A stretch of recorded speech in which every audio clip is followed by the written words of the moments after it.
بچوں، محتا کالج کی on line classes میں آپ کا دل سے استقبال ہے۔ ہماری ان کلاسز کا سلسلہ لگاتار اور ربط سے جاری ہے۔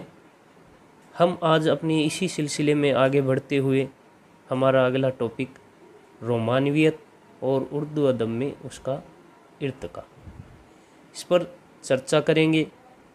دیکھیں گے کہ رومانویت کا ادب سے کیا تعلق ہے اور ادب میں اس کا کس طرح سے آغاز ہوا۔ دیکھیے، رومانویت ایک جذبہ ہے، یہ ہم اچھی طرح سے جانتے ہیں۔ رومانویت لفظ ہے رومانس سے، رومانٹک سے نکل کر آیا ہے۔ تو یہ سب چیز ہمارے دل کے جذبات بیاں کرنا یا دل میں اس طرح کے جذبات پیدا ہونا جو محبت کے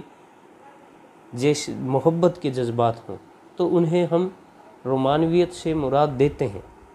لیکن دیکھیے، یہاں ٹھیک سے بتا دیتے ہیں کہ رومانویت ایک جذبہ ہے اور طرز فکر کا نام ہے۔ یہ منطقیت اور عقلیت پسندی کے غلبہ کے رد عمل میں وجود پذیر ہوئی۔ دیکھیے، یعنی کہ منطقیت کا معنی ہوتا ہے ٹھیک سے سوچنے کا علم، صحیح غلط کا فرق کا علم، اور عقلیت پسندی جو عقل پسند کرتے ہیں، اس کا جو مطلب ایک طرف بہت زیادہ جو غلبہ تھا اس کو رد کرنے میں وجود میں آیا۔ یعنی جو جہاں عقلیت اور اس کو رد کر دیا جائے وہاں رومانویت کہلاتی ہے، وہ رومانویت کے اثرات ہیں۔ تو 18ویں صدی کی کلاسیکی تحریک نے ادب کو متعدد مصنوعی قید میں جکڑ لیا، یعنی بہت ہی زیادہ قید میں جکڑا ہوا تھا اندر تک۔ نتیجہ یہ ہوا کہ تخلیقی ابال جو زندگی کو تنوع عطا کرتا ہے، ان پابندیوں میں خراج کا راستہ نہ پا سکا، یعنی اس کو تسلی نہیں ملی، دل کو تسلی نہ مل سکی، یا یوں کہہ لیجئے کہ اس کو کوئی شہرت حاصل نہیں ہوئی۔ اسی جامد اور پابند فضا سے ادب میں رومانی اثرات ابھرنے لگے اور اردو شاعری اور نثر دونوں میں یہ رجحان غالب ہونے لگے۔ رومانویت لفظ رومانس سے ماخوذ ہے اور رومانس ادب اس قسم کی کہانیوں یا اس قسم کی کہانیوں سے عبارت ہوتا ہے جو پرشکوہ اور آراستہ پس منظر میں عشق و محبت کے واقعات کو پیش کرتی ہے۔ یہاں آل احمد سرور نے رومانویت کو بت ہزار سیوا سمجھتے ہیں کہا ہے۔ وہ ان کا وچار ہے کہ رومانویت بت ہزار سیوا ہے۔ ان کے نزدیک اس کے ان گنت روپ اور رنگ ہیں اور اسی لیے نقادوں نے اس کی متعدد تعریفیں کی ہیں۔ دیکھیے، پروفیسر احتشام حسین کیا کہتے ہیں۔ رومانس سے مراد ہے حسن و عشق کا افلاطونی اور تخیلی یعنی پروانگی، دماغ سے جو دیوانگی ہوتی ہے، بیان نہیں بلکہ روایت سے بغاوت، یعنی جو روایت چل رہی ہے اس سے بغاوت ہی کیا معنی ہے؟ رومانویت معنی ہے۔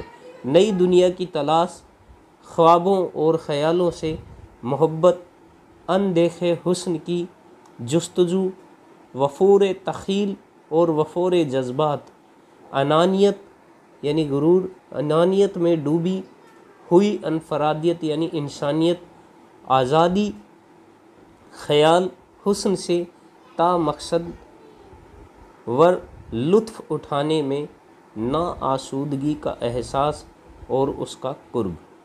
آگے پھر فرماتے ہیں کہ رومانس اسے بھی کہتا ہوں جو حقائق کی جستجو مادی اسباب سے زیادہ خیالات و تصورات کی رنگین دنیا میں کرتا ہے۔ ڈاکٹر محمد حسین اس کے بارے میں آگے کہتے ہیں،